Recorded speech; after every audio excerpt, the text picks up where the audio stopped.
All right, we're going to begin our Livingston Parish Ordinance Meeting tonight. We're a little bit late due to some traffic issues that were going on the interstate. The current time is 17:14 hours. Today's date is May 8th, 2024. And want to ask everyone to silence their phones, and we have a very efficient meeting tonight. Anyone who wants to speak on an item will be allowed to come up and speak. When you come up, please give your name and your address when you do so. 3-minute time period limits, and please adhere to that as best you can. And other than that, we'll do the invocation.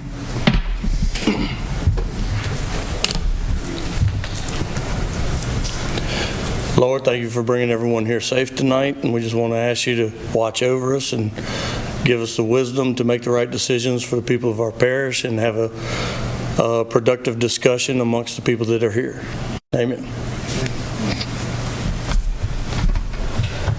Pledge allegiance to the flag of the United States of America and to the republic for which it stands, one nation, under God, indivisible, with liberty and justice for all.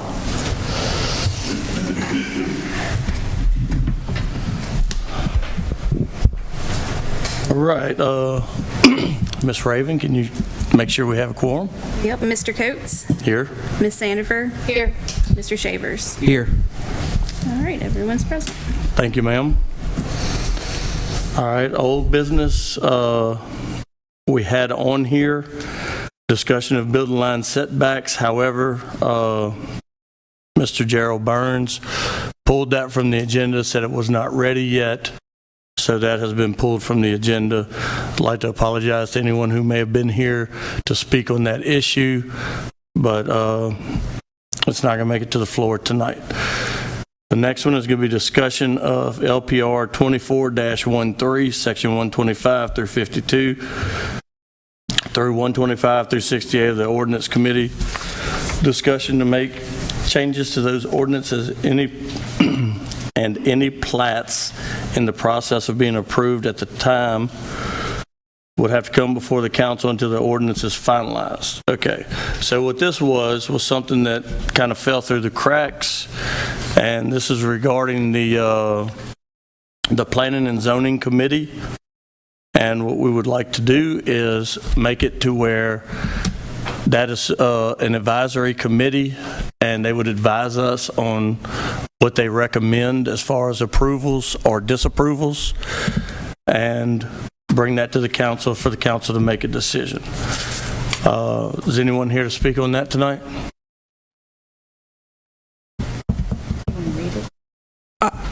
Yeah, Miss. We'll do.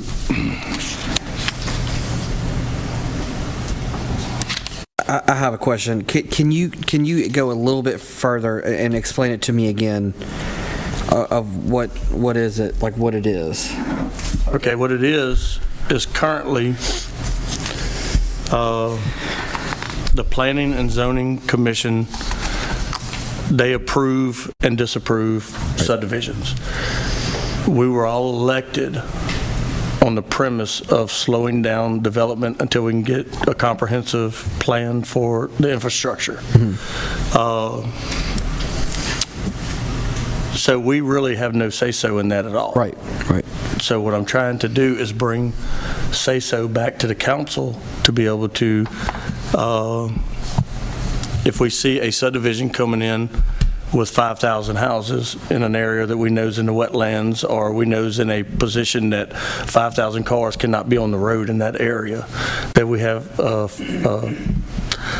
opportunity to say this is, for the health, safety, and welfare of those people. They can't deal with the traffic. Perhaps the water pressure won't be good enough to supply all those houses. We could come up with solutions, or we could deny the project due to the lack of infrastructure. Would that be kind of like an oversight committee? Because I spoke to an individual last night for 2 hours, and he had mentioned an oversight committee to oversee the planning commission, the planning and zoning, to ensure that what they're approving and denying is looking out for the health, safety, and welfare. Okay, well, I mean, I agree with you 100%. I'm behind it with you on it. I want to just throw that out there to you and let you know that that's what me and somebody had talked about. all right, well, personally, my opinion on that would be this. You can continue to create committees and this and that and the other, but all we're doing, in fact, is creating more bureaucracy. You know, I would like to set up a system of a streamline so the government can actually get things done and not just keep going to committees and meetings and meetings and committees. You know, all we're doing is creating another committee, then that's another, takes it out of your hands as an elected official because the committee decides. Well, what I was saying is we would be on the committee. We would, just like the ordinance committee, we would create positions as a council and oversee that commission and the commissioners to ensure that what they're approving, and it's kind of like an appeal process. I'm just throwing that as an idea. We talked last night. I knew this was on here, and we talked for 2 hours about it, and it's just an idea if you know, just to get feedback from y'all on it. You know, I'm not trying to introduce it. I'm just giving that a suggestion to this line item. I mean, to this number. So, okay, so I have some questions. When we get everything streamlined, are we going to give that back? There is a quasi-board. I can't remember the exact name of it, but it's like a quasi-board that does have limited legislative powers. I don't understand that yet, but over planning and zoning. Are we going to, are we going in that direction to establish that and give that back to them at some point when we get it streamlined? We could do whatever we want to do. Okay. You know, just bring it up as an ordinance, and we could. I'm not saying that my way is the right way or the only way. I'm just saying that it's a starting point. Because I'm with you. I'm with you.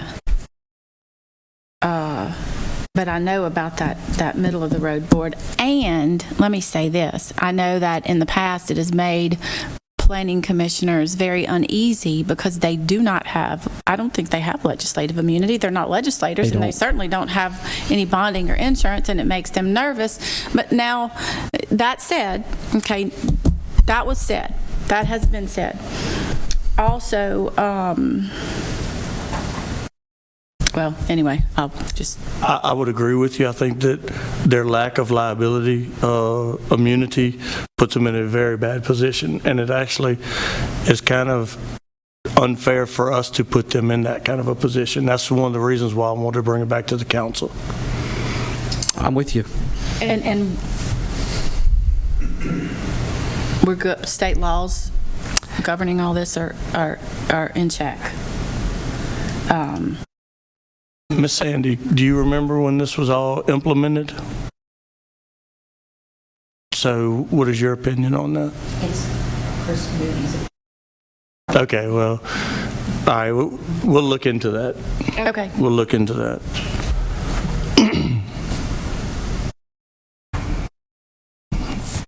All right. Does anyone from the public wish to speak? Ricky got 32774 Coverly Drive. Wait, I don't know if your mic's on, Ricky. I'm so proud of it, I'm sure. Is it working now? No. You got to give it a minute. There it is.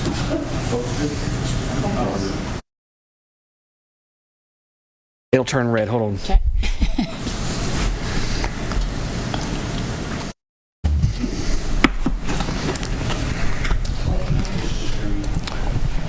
You're running. That's a your 3 perfect minutes mic, out. Ricky.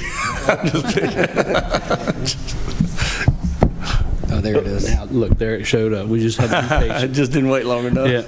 So the only thing I would ask is, once we get zoning in place, there's gonna have to be a process for a lot of those to come to the council. So I think it's either way, because we set the guidelines and the ordinances and what they have to adhere to whenever they file their application and stuff.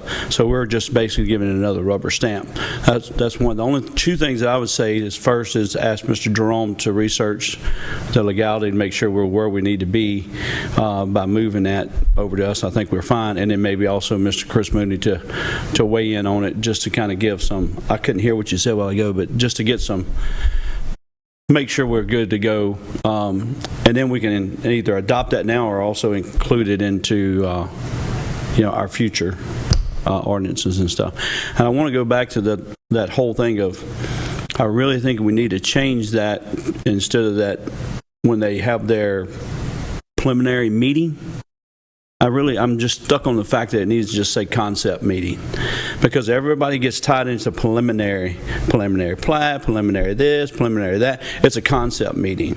That's all it is. It's just a meeting, a discussion of what their concept and their thought process is, and that might help us clear up some of the confusion. Because Did Jerome the process, say he was did he say he was bringing that, writing that and bringing it in? He said something about, I don't know exactly what the wording was, but he did mention that he wanted to set the process up, and that it would not start the clock 60 days, yeah, until a later time whenever everything was done. And everybody gets hung up on the fact of the sewer drain, the drainage impact study and the traffic impact study. And that individual that's doing that concept doesn't have to do any of those things just to be able to bring it to the parish, to the concept meeting. And in that concept meeting, they should be given some direction that you're going to be required to do a traffic study, and these are some of the problems that we see, like that development that's over there by North Park, and they got that one way in and one circle, and any of those things that they see that could be a potential problem that needs to be addressed with a traffic study. That's where they should be told right there.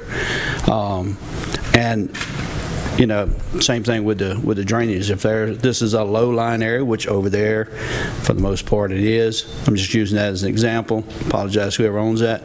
But I think that's where we really need to really do a good job of saying, this is where we're at, this is some of the problems we see. So when you do come back, if you want to move forward, have your drainage impact study and have your traffic impact, ready to go.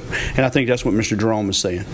Once you get to the point that it says you're going to move forward, then those are the requirements that you're going to end up needing to do. Not going to be no waiver on a traffic study, et cetera, because there's problems, there's concerns. Mm-hmm. But we also can emphasize where we see the problem and pinpoint that. Foxglove, I think it was, on Duff Road, actually did the turn lane on Burgess Road with the red light, because the traffic impact study showed that there was going to be a lot of traffic coming from there, and there's no way to turn left. You can turn right all day, but you couldn't turn left, so it was going to be backing up, so they had to pay to have that red light put in. So that's just an example. So I'm sitting down. Thank you. Anyone else?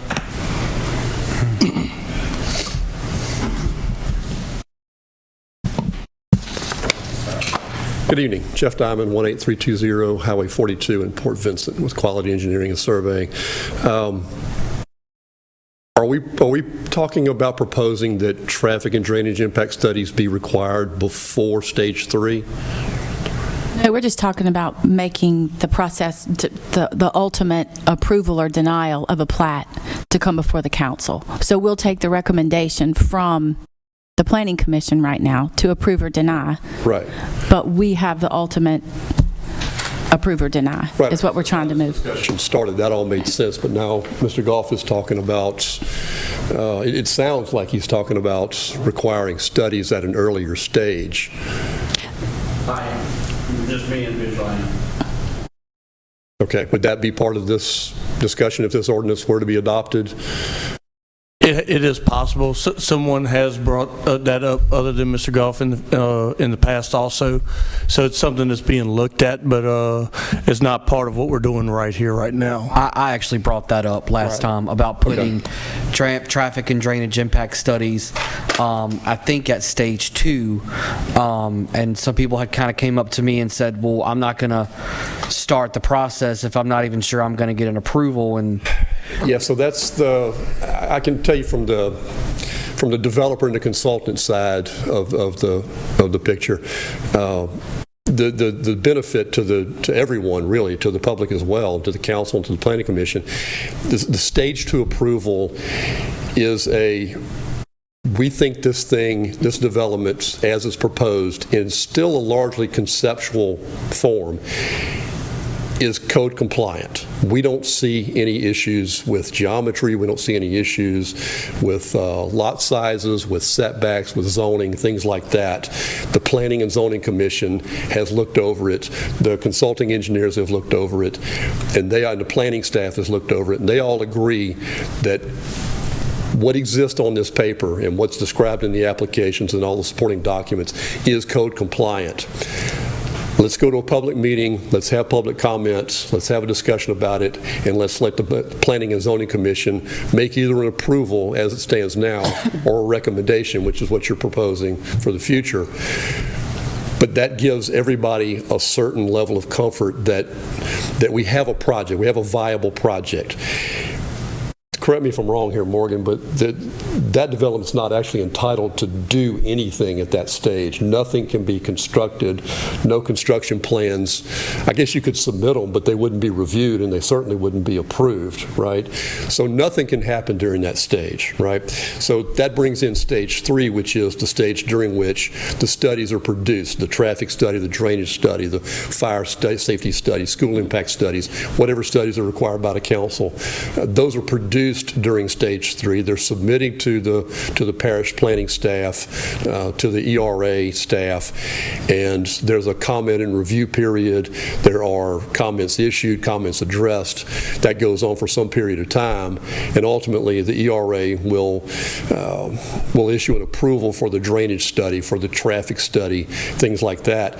Then that whole package, together with what is almost always a somewhat revised preliminary plat, it is largely, I would say strongly similar to the original preliminary plat that was approved at stage 2.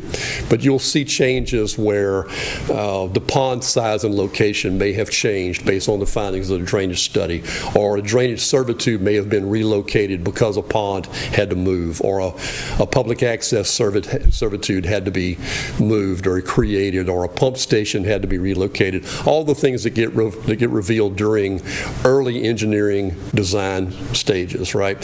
We go back to planning at stage 4, and with the ERA's recommendation and the planning staff's recommendation and planning director's recommendation, the Planning and Zoning Committee then would vote to either approve, again, as it exists now, or to make a recommendation to the council if this ordinance were to be adopted. So the mechanisms are all there now.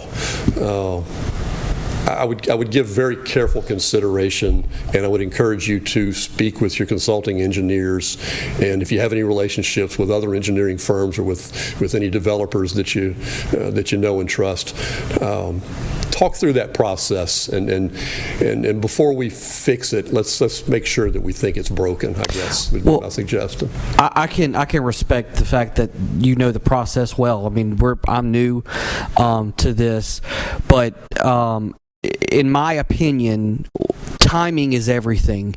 And I think what's happened is we're at stage 3 where the studies are, and after stage 3 they can start construction. No, sir. At that point, essentially, you can. Construction plans don't even exist. Well, the next step would be your construction plans. But the point I'm trying to make is there's not enough time in which the studies are even submitted or approved from stage 3. What I was presenting was to have the studies at stage 2. That way we have a chance to review those studies, and we can make a determination based off the health, safety, and welfare. I've went through all of our meetings from today, 12 months back. Not one single development has ever been denied based off of health, safety, and welfare until last Thursday night with this administration. And it's very disheartening that that's the route, and that's where we are today in this parish. Right. And I think that it's important for us as a council and elected officials to have some kind of say-so in this development. Now, I'm not saying tomorrow this ordinance with the drainage studies is going to happen tomorrow. And again, this is you and I having a back and forth, but I think it's important that we look out for the people of this parish in that aspect, and let them know that the council has reviewed everything from the drainage studies to the plat, and we feel comfortable with this development going forward. That is the stage 3 and stage 4 process that you just described. Right, but what I'm saying with the timing is putting it at stage 2. That way, if there's any corrections that need to be made with the council, we can make those suggestions. We are working through that with a planner and a land use attorneys. Yeah, Steve Irving. And when were you here when we had that meeting when Mr. Jerome Fournier presented? Okay, Yes, and ma'am. so he's proposing that we move to make you provide everything up front, and that would start the process rather than the way it's set up now. So, Right. He's discussed that with us. We don't know the ins and outs of it yet. He's working on it. We're paying for him to work on it. Right. And so I kind of think we're getting down in the weeds here. Yeah. A little bit, yeah. Yeah. So I guess I go back to the beginning. I just would encourage you to think through it very carefully, to make sure that if you consolidate the process too much, then you actually take some of your own freedoms away, some of your own opportunities to get involved in the Planning and Zoning Commission and ERA as well. Right now, there are 5 stages involved to get through construction plans. I think construction plan production is stage 5, approval is stage 5, and then stage 6 is actually going to construction of the project. So before construction drawings are even produced, there are 4 stages of review, and even stage 5, where the construction drawings are produced, is another stage of review. And again, nothing can happen until those construction plans have been approved by the parish. There's a recommendation from the ERA to the planning director to approve, and then the planning director approves, and then stage 6 is construction. So there's several opportunities throughout the process for everyone involved, every interested party to review and comment. Well, Mr. And there are Diamond, I have 2 a public question. meetings as well. And I think what we're proposing is now we're proposing 4 public meetings. So there would be a great deal of public scrutiny from the council, from the Planning and Zoning Commission, from the planning staff, from the ERA, from the public itself, from everyone. All right. I have a question. Sure. Because I've heard this from several people throughout the process of going through the planning, the stages. And at what point do y'all feel y'all have too much money in it to not be able to go forward with your project? That's going to vary wildly from location to location and project to project. And that's why we're trying to make it to where Yeah. we can stop it before you get too much money involved in it. It's not to hurt you. I will tell you It's to this. help you if the health, welfare, and safety have an issue there. I won't say that requiring studies at stage 2 will prevent development. It will curtail development. It would likely push some projects to other areas, which may be what is best for the parish. I couldn't say. I can tell you from an operational standpoint, regardless of how much money is involved, because frankly, it's not my money. I'm not a developer. I work for the consulting engineers. None of this money is ours. But from an operational standpoint, what Livingston Parish has right now makes sense. It flows well and it makes sense. Are you speaking of what we've had for the last 12 years? I don't know that I consolidate the entire 12 years into that, but I know that the 6-stage process that we have right now in Livingston Parish, that process makes sense to me. Everybody understands, for the most part, what the steps are, what the requirements are, when everything is due, who's going to be looking at what. And again, there are, even in its current form, without the requirement that the project come back to council at stage 2 and stage 4, there are already 2 public meetings and 2 There's the initial conceptual preliminary meeting that's held with the developer, the client, whatever you want to call them. That includes the planning staff, the planning director, the ERA, sometimes includes somebody from the parish attorney's office. And that's a largely informal meeting, but there's that meeting, then there's the formal public stage 2 meeting, then there's the very long and generally fairly complex and heavily scrutinized stage 3 process where studies are produced and Where analyzed the and approved. process. Exactly. Yeah. We understand the process. I like that it's kind of spread out. It's everything makes sense the way it flows. I'll say this, just my last comment. And, you mentioned a couple of times with the amount of meetings and how many meetings this could bring. In my opinion, I'd have 10 meetings if it ensured that the people of this parish were protected from overdevelopment. I would agree with that. I would agree with that. I mean, the goal of the council has to be to protect health, safety, and welfare of the public. But I would suggest that, look, frankly, I think the 2 meetings that we have now are sufficient, but if the council sees fit to inject 2 more meetings here in this chamber before this body, then, I mean, that would serve only to shore up the robustness of that protection. Yeah. Sure. Well, we appreciate your comments. Thank you. Yep. Thank Thank you very much. Appreciate that. So I think I might have to clarify myself a little bit. The process that he's referring to, I'm not disagreeing with it whatsoever. It's when the clock starts, like Mr. Jerome was talking about, right? So whenever they say they have the general meeting, concept meeting, that's that first meeting. Then you have step 2. In my opinion, that still needs to be referred to as a concept type meeting, even if it goes in front of the planning, et cetera. It's not a formal adoption. They can or cannot do the traffic impact studies, et cetera.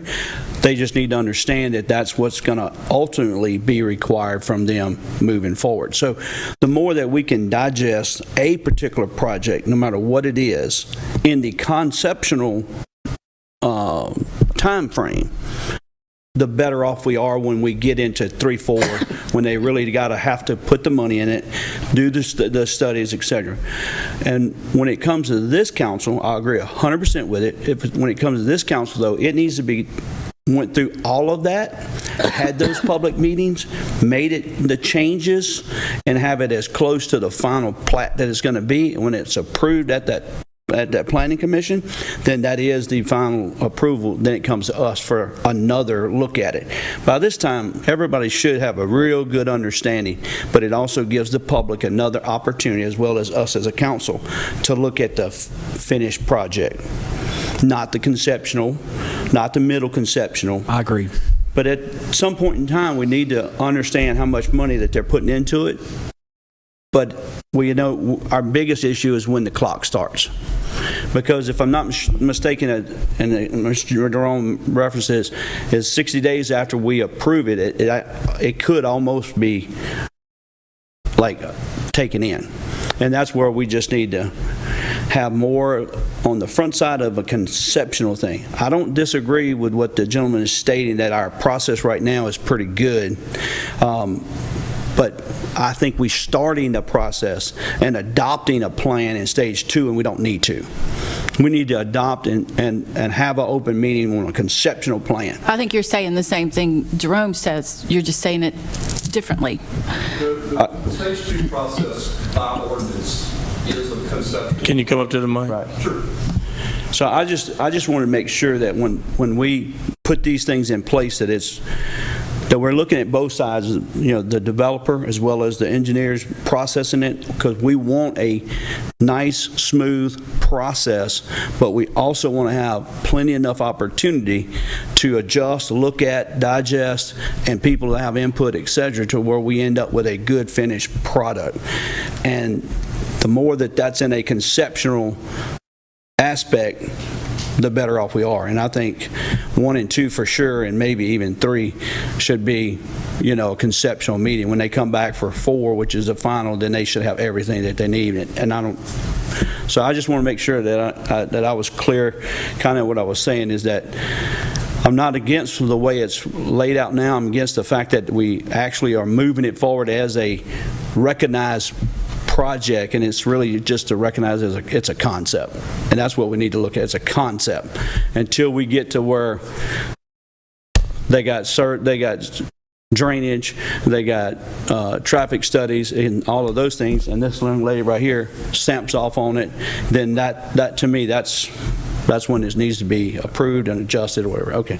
I agree with Councilman Coates. I think we're saying the same thing. I guess I was pointing out that it's already set up that way. The Stage 2 process is right now a conceptual approval. That language is actually in the ordinance. Yeah. Okay. So in your eyes and yours, when does a project become like an actual project? Like it's got some rubber stamp to it from the Planning Commission. So when it comes to the Planning Commission, does it come to the Planning Commission in Stage 2? Yes. The second time it comes, it gets that stamp. Right. So it goes through the all the studies.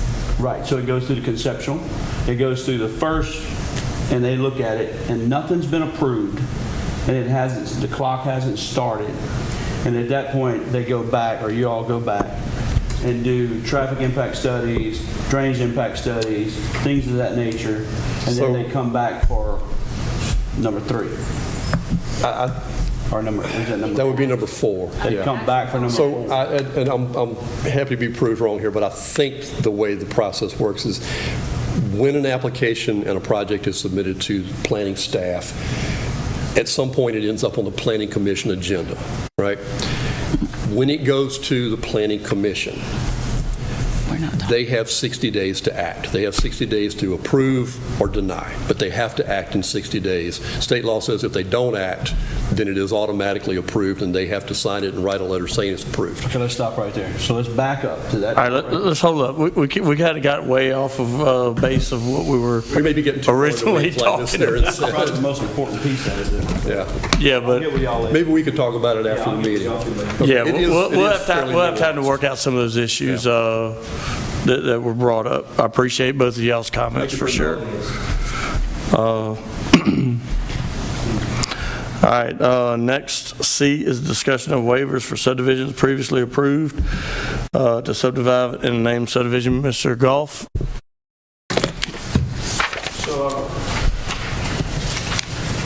Golf Council District 7. So we had some discussion about this quite a few times about trying to take care of some of this housekeeping wise and allow the planning department. So basically this is, you have it in your packet, and what I'd like to do is just introduce it to y'all tonight, let y'all look at it more, Planning Commission look at it more, and then we look at the next meeting of y'all's, the Ordinance Committee meeting, to like come up with what y'all feel is a final and what we all feel is a final draft that we send to the council. I think it's pretty close where it's at right now. I'm actually looking at also just trying to just do away with the whole possibility of just doing away with the fact of a named subdivision, but leave the 2-acre part there. So it takes the year part of it out, so that might, and that's some discussion I've had with the Planning Commission. So, yes, ma'am. I do go back to that 1990 timeframe. I did make some calls. I have not gotten the information back yet. My only concern is that, and I think I voiced this to you, that year makes me nervous because I think maybe 1985 or 1980 would be better, because I can just see it now. If we do that, then they don't have to have a waiver to come and say subdivide in plantation estates. And that's going to be rough. Yeah. I think there's enough, but we'll look at all of that if you like. Okay. But I think there's enough things in our subdividing of, what you can subdivide and what you can't subdivide. And I'm not sure how many properties in Plantation Estates, which is one of our larger lot type subdivisions in the parish, but I'm not sure how many of them are over 2 acres. Very few of them, probably. Pleasant Ridge and Walker is another one. It's an acre. Okay. They're subdivided out as acre and a half. Okay. So that's why we put the 2 acre minimum thing in there, to where if it falls into a neighborhood and they try to subdivide in that neighborhood, and this is the only thing that's going to slow them down, then we can like legitimately look at what they're trying to do and either approve or not approve. I don't believe there might be a 2 acre lot in Plantation. They have a few. Yeah. And what they have started doing, or a few of them have started, so far as I can see in the past year and a half, is when some of these houses in the flood were torn down and removed, landowner A wants to buy landowner B's property and combine, because there's not a house there anymore. So it makes it an even bigger lot. And they tell me, we just want the property. We don't want to build a house there. We just want to combine. Just want to acquire and have more space. And some of those lots, I don't know. Let me look. Let me do some research to. My partner lives in the back, and I go through there quite often. Okay. So I think they're pretty good. But even on the other side of that, if they were to try to come in, there's a lot of restrictions there. But when you look at our subdividing ordinances, when you look at frontages and things of that nature, I think that probably would also prevent them from. Like if we gave them a waiver and they went to the planning department, I think they would still have some possible, because the width of that lot out front, they're really deep. They're really deep. So, but anyway, the 2 acres is kind of what that was put on there. So we can tweak it and change it. I just want to try to get some of the waiver part for the named subdivision, and whatever we need to do that. I'd like to see that part just go away, and I'd like y'all to think along that line and see. But whatever y'all decide to approve and send to the council, I'm fine with. I just wanted to get it moving. Do you have a provision in the ordinance that would allow for, let's say, it's a equestrian properties that come up and everything's 4-acre tracts, and they want to subdivide the 4-acre tracts? If there's a HOA component that requires that these properties be a certain size, then they'd have to stay that certain size? We don't have anything. As far as I know, we don't recognize an HOA or any of those developments like that. And I don't know of any neighborhood, maybe the one up Walker North, might be, I'm not real sure, that if it's 4 acres or more, then there's plenty of property there, and they probably are not going to be any kind of restrictions on them that I know of. Right, I'm just saying, if there are, would that be something that you would consider? If I bought a place and it was all 10-acre lots, then I'm expecting that I'm buying a place where there's 10-acre lots. I wouldn't want them to be cutting at 2 acres apiece, or 2 acres, with separate lots all through there, because that's not what I purchased. Right. So I'm not opposed to looking at any of it, but what makes me nervous about that particular thought process is if you have 10-acre tracts and there was 100 acres and now you have 10 property owners, okay, and it's quote-unquote a named subdivision, well, then you have 10 acres there that may change hands from the property owner that passes away, and someone else goes in there, and they may want to just divide it up into 4 more pieces. So, or 5 pieces, so it's 2 acre, that would be 1 acre lots. So I think our subdivision, our ordinances that we have and moving forward is going to be in place probably would handle that. But yeah, at that point we could tell them no. To answer your question very bluntly, we could tell that person that owns 10 acres that you can't subdivide, because back in the day the ordinance stated that you had to have a named subdivision, and because they are part of a named subdivision, then they couldn't move forward, as it is right now. So anything over 2 acres, you would have to put something very specific in there, and I don't know how you would get that in there, because right now I'm putting 2 acres in there. Anything over 2 acres, the planning department can handle it.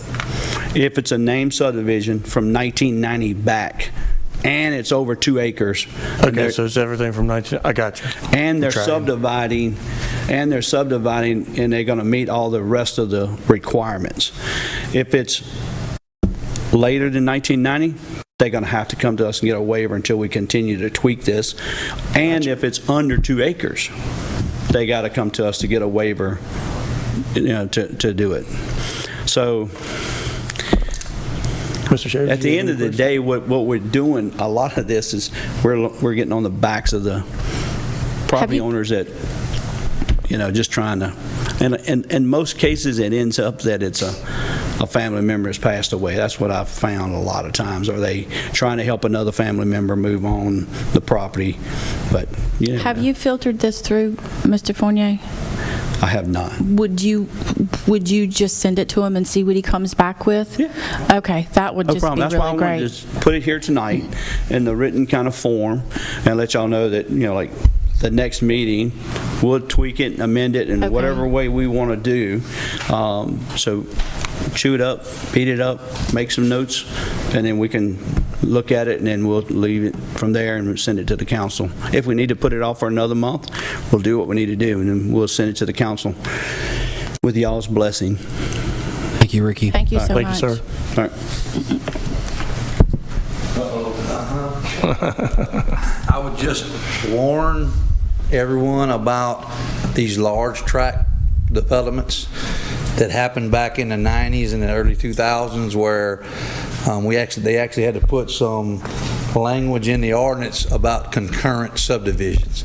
So what people were doing is over the years they would subdivide into 10 lots, and then they'd come back 2 or 3 years later and they'd subdivide it to 5 lots, and then they'd go do those into 9. So there are actually roads that have parish roads that are within 2 30-foot easements to make up the 60-foot. And the center line of the property is the center line of the road. And so I want you to be careful. Whatever you allow, there's a developer out there that's going to take advantage of it. Yep. And the other thing about subdividing them, and even on family property, the problem we're running into and finding out is the part where they have the subdivision without improvements. If you put a driveway, you're doing an improvement. If you put a drainage ditch, you're doing an improvement. Right.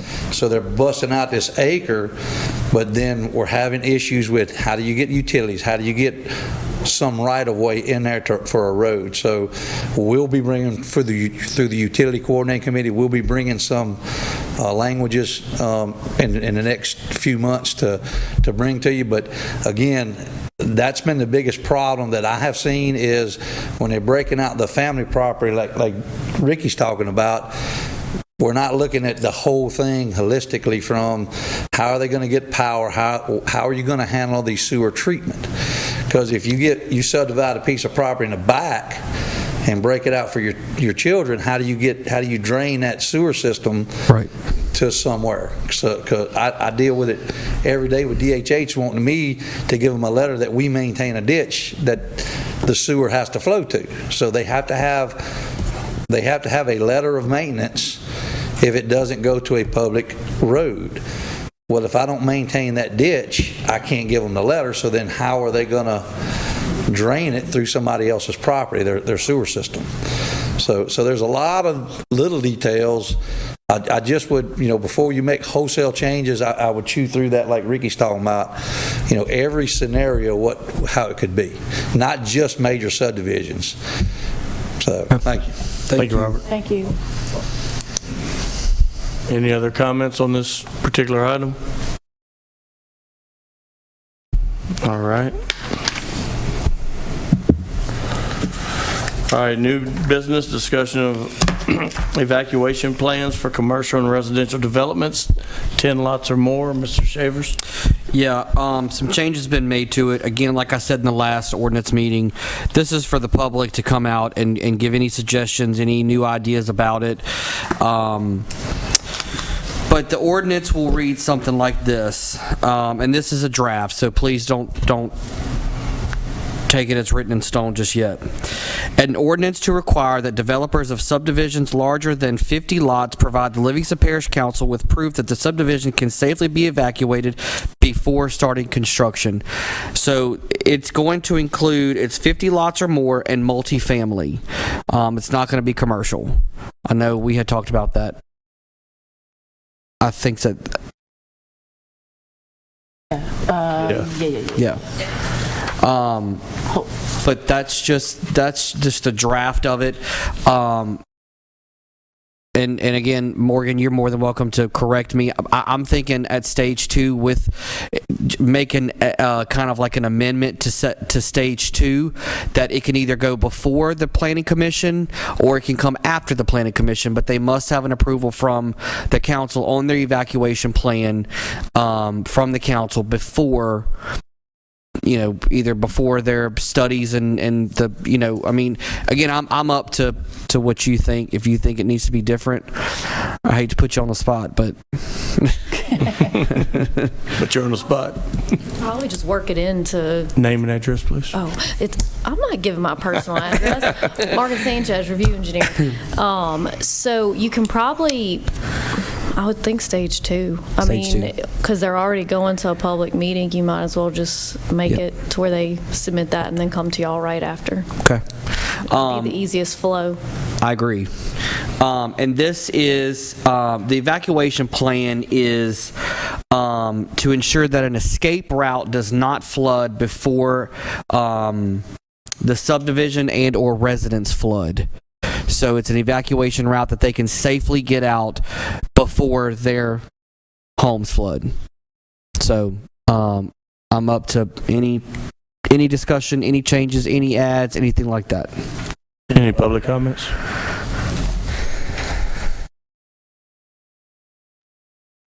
Yes, Majority Councilman, District 9, Albany Springfield area.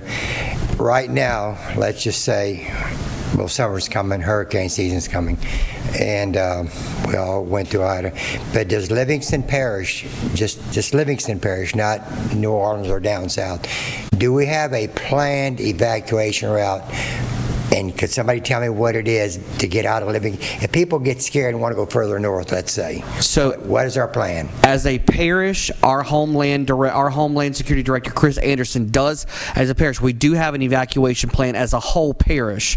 Okay. But I think it's important for developers to establish an evacuation plan for their specific residential subdivision, so those residents in there know how to handle if any disaster hits, whether it's wildfires, whether it's a hurricane. But to answer your question, yes, there is a parish-wide evacuation plan.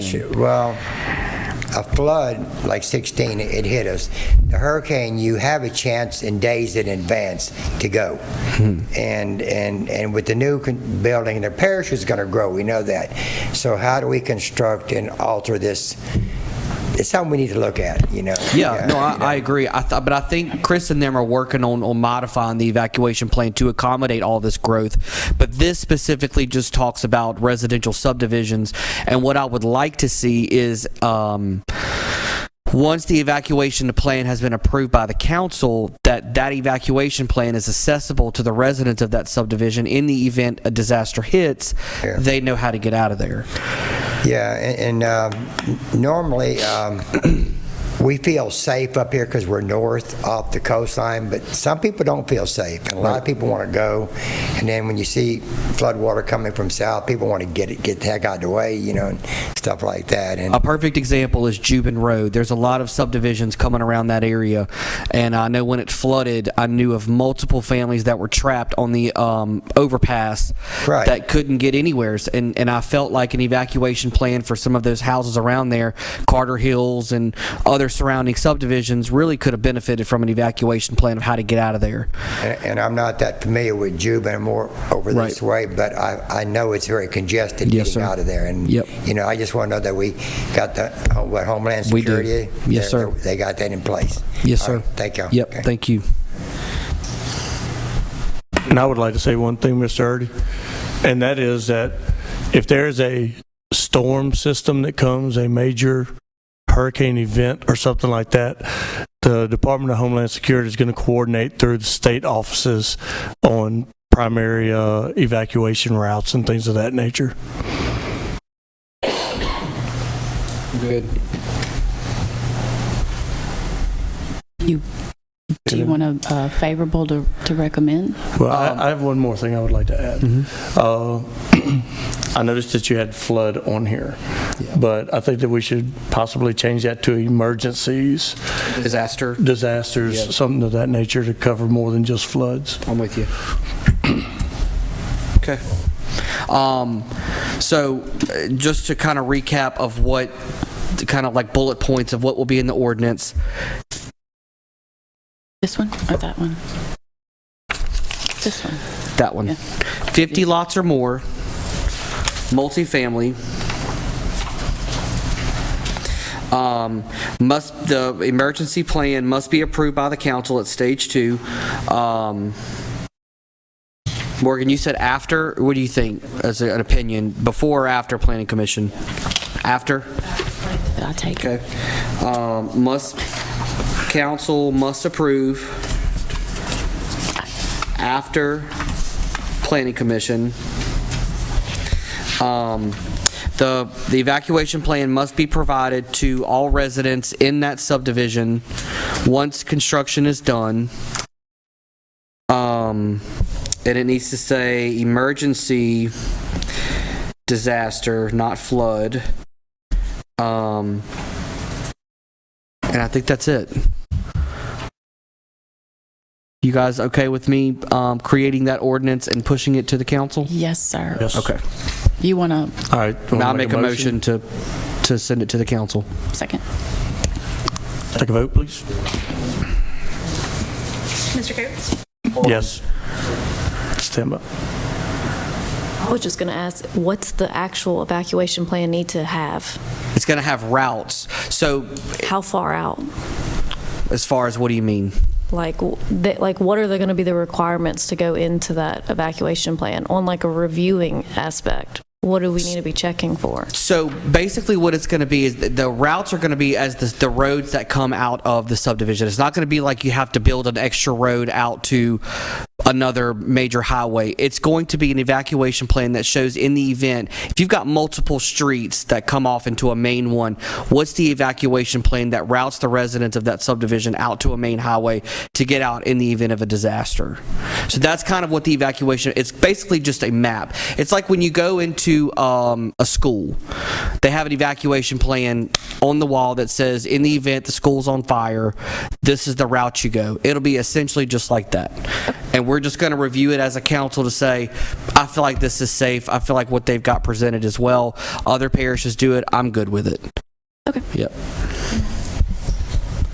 Yes, ma'am. Morgan, don't you think that this should be codified and have a section number? Yeah, I think they need to incorporate it into the submittals, and so the submittals for subdivision and the multifamily, and also the stage 2, it should be in there as well as part of stage 2's.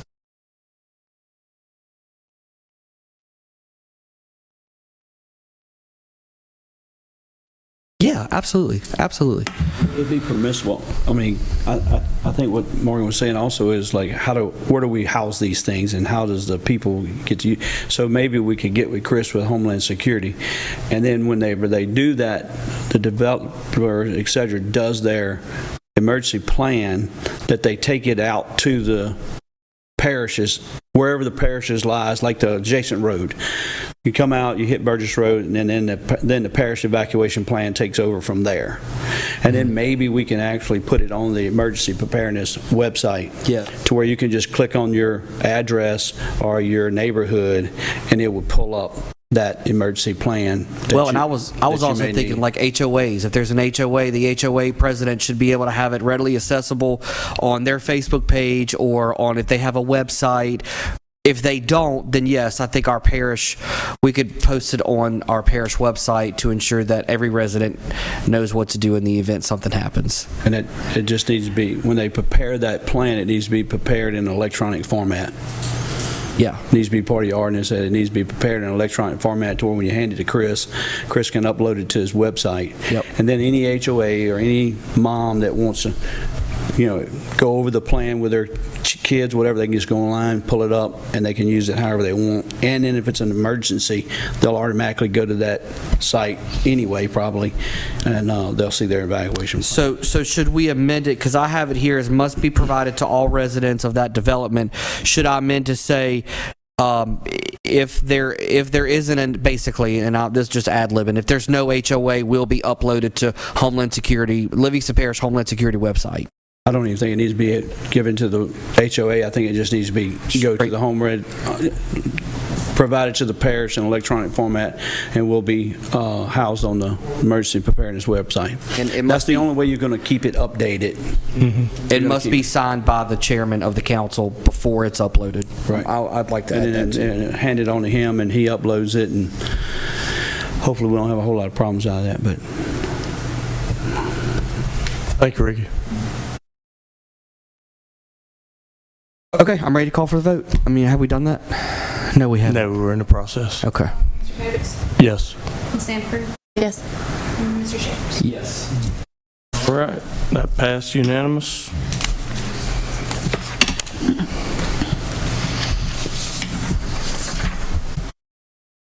the interviews at the next council meeting. Yes, ma'am. No, not tomorrow night. No. No. Why not?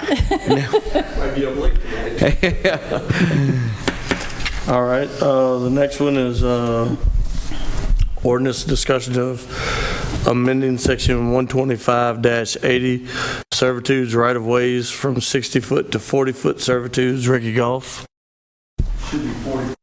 Yeah. Yeah. 40 foot to 6 foot.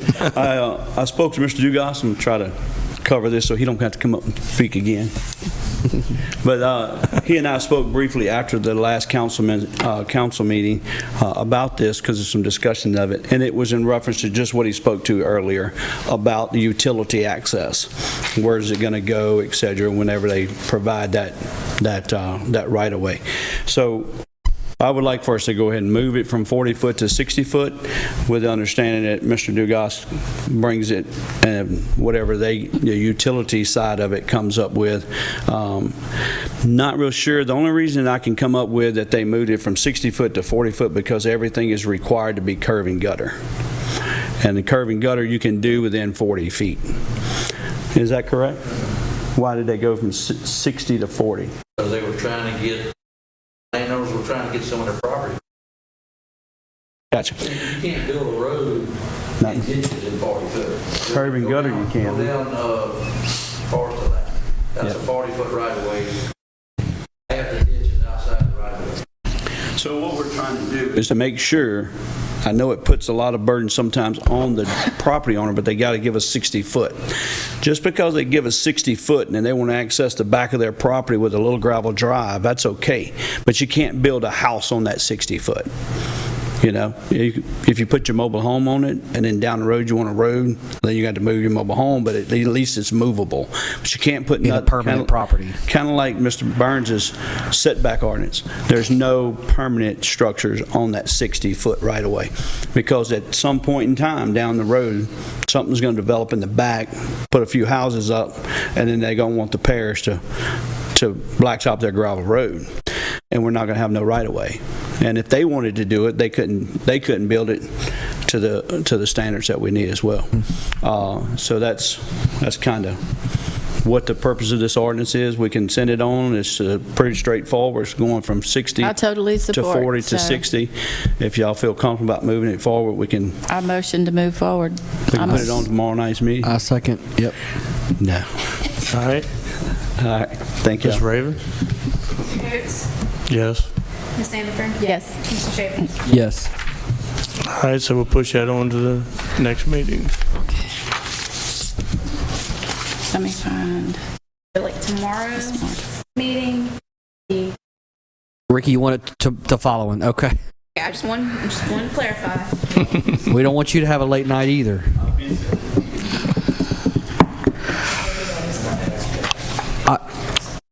I'll wait. I'll wait. Yeah, so.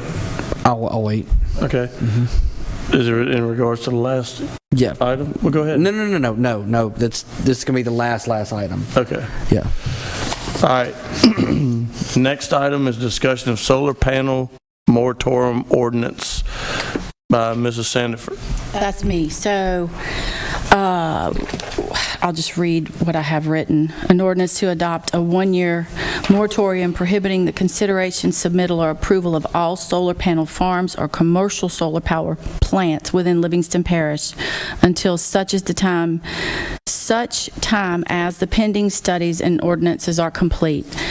So I have talked to some state legislators about this, and it's coming our way, and we don't have anything in place. And so we just need, I feel like we need some time to talk about this, to get some regulations in place so that we don't end up with acres and acres of solar farms. There are some issues with these solar panels being toxic to the ground that they're on. They're in other places they're banned. In other places they're heavily regulated.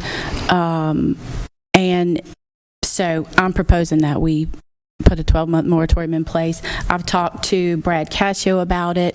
He helped Tangipahoa Parish write their moratorium and ordinance on this, and he and I are working together, and then there are a few other council that are coming on board to work on it as well. So Can I ask, what's the 12, are we doing a 12-year, and then after that, what's that look like? You know, I don't think it's going to go 12 months. In talking to Brad about it, so I have contacted the Tangipahoa Parish Council that wrote it with Brad, and they actually had 2 moratorium when they first started working on this. The first one, I believe, was for 90 days, and while they were doing their studies and gathering information, they had to go ahead and extend it for 60 more days. So he and I talked about 6 months, 12 months, and we just went 12 months based on what we're currently doing with our planning and development moratorium. And I am pretty confident that it would be lifted well before 12 months, but it's just a safety net cautionary. I'm with it. Do we have any public comment?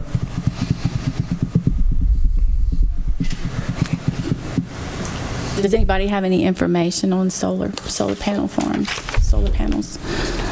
Joe? Would you come in?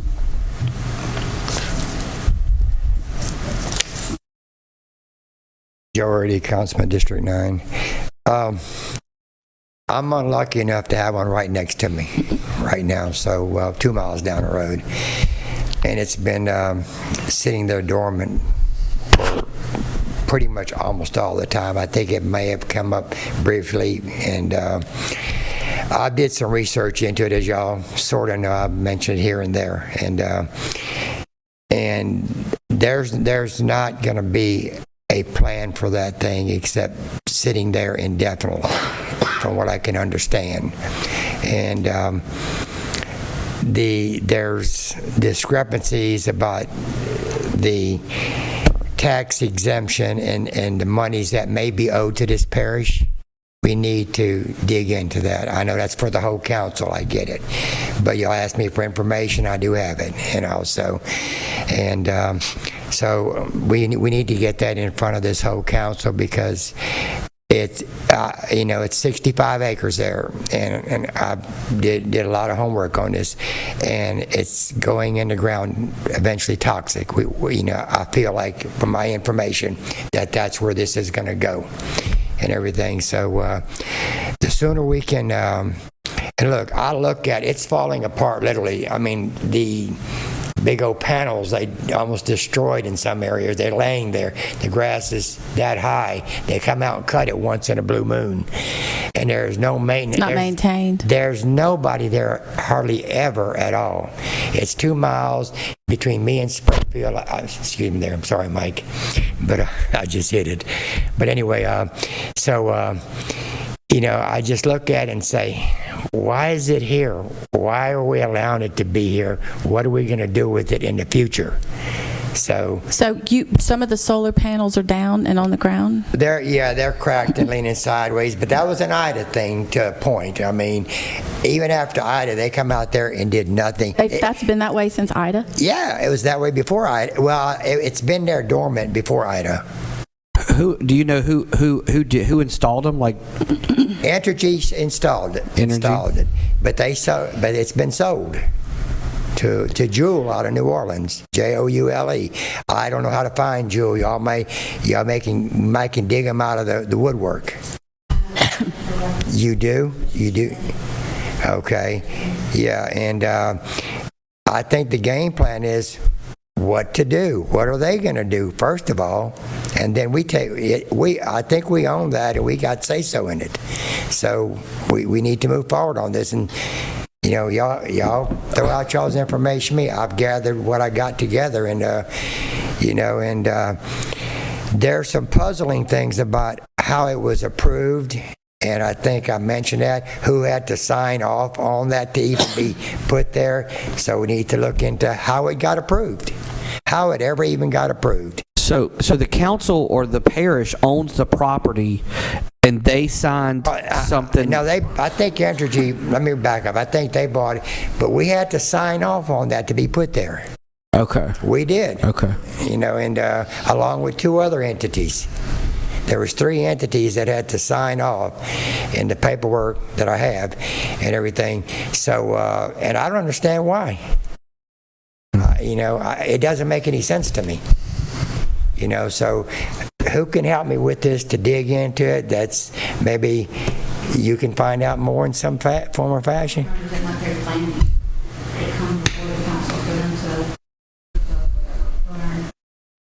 Yeah. And it was, I think it was firmly in place in 2018, I believe, is the year it was like, it's here, it's finished. And then, and I understand this is a small farm, solar farm, and it's got about 1,000 panels, give or take. And probably a third of them are destructive, like messed up a little bit. 2/3 is just sitting there. On the ground, not being maintained. Yeah, are cracked a little bit, tilted sideways, and this and that. It's damaged in some form or fashion. Oh, and it's my understanding in the research that I have done thus far, and I'll stand corrected if I'm not fully knowledgeable about this aspect of it, but that it can't be returned to farmland. Not in our lifetime. Yeah, not in our lifetime. Not in our life. 50 years away, 40 years away, or something like that. And originally they hired something like, I watched it go up and kind of looking at it, and said, solar farm's coming here. I wonder if that's good or bad. I watched it get built because it's by me. But they had around 150 employees, builders, people who put them together. I watched them every day working. Then on the research that I got, there's one maintenance person there. That's the only person employed involving, and he's never there. When I tell you, 5 out of 7 days I pass by there in a week because it's so close to me. I never even see an old beat-up truck or somebody out there. I saw the grass cut maybe once in 6 months, it seemed like. When I tell you it'll get high before they cut, it'll get high. Almost so high you can't even see the panels at times. Okay. That's how high it gets. But somebody maybe better than me needs to get in touch with Jewel. That's where I would start at and say, are y'all the people? Are y'all the ones that own this place, this land, and what are y'all thinking about doing? And then what authority do we have going forward with this? What highway is it off, Mr. Joe? It's on George White Road. It's about a mile out of Springfield, headed towards Albany. It's on your left, maybe a quarter mile down on your left. Okay. Yeah, like I do remember when Mr. Mack was served on the council, he expressed some concern and issue. Well, it's not good. It's not ever going to be good for us like that. And like I said, the ground is going to probably, my opinion, going to be, from what I know, is going to be destroyed for a long, long time. And let's just say that somehow we find a way to get all those solar panels removed. I don't know the route. I just don't know that route yet. But if we find a way to get it all out of there, it's not livable or farmable for a long, I mean, I wouldn't build a home there from what I know, based on what I know about what it can create into the ground. So we have to think about a lot of things. First thing is we got to find out who's who on this. We need a starting point. Yeah. So, and I don't mind helping out. I mean, I don't mind being on another committee if that's what it takes, you know. Okay. So here we go again. More bureaucracy. And then we'll get a committee under me, you know. So whatever. But we got to talk about this at the council, and let's go. Okay. All right then. Thank you so much. Anyone else have any comments? I'm sorry? Y'all do a positive recommendation? Yes, motion to move to the council I second to it. introduce the moratorium. Call for vote, please, Ms. Raven. Mr. Coates? Yes. Ms. Sandifer? Yes. Mr. Chambers? Yes. Any councilman comments?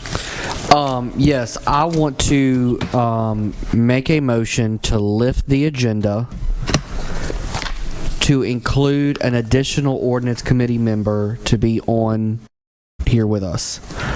Okay, so motion to lift the agenda, second, and then lift the...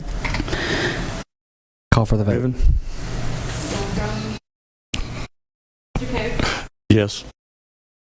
Yes. Yes. And then I make a motion to add an additional committee member to serve with us on the ordinance committee. Okay. So do we phrase that to petition the council to do it? How do we? I think we probably have to petition the council to do it. Yeah, you petition the chairman. Okay, so Yep. So That's you my have to motion. second. Okay. I make a You made a motion motion, yes. to add I thought you said say it. Second. It's like say it. Okay. Ms. Raven? Mr. Coates? Yes. Ms. Sandifer? Yes. Mr. Chambers? Yes. And I would like to say, in a situation like what occurred today, unforeseeable obstacle for someone on their drive here, we would still be able to have a quorum and move forward with the process if we had that extra person on the panel. Okay, motion to... Adjourn. Oh, you got to close the... Oh, we got to close. I'll make the motion to go back to the regular agenda. Second. Yes. Yes. Yes. All right, we're back in the regular meeting now. And I'll make the motion to adjourn. I second. I can't make a Motion second. All in favor, yay. Yay. We're done. Okay.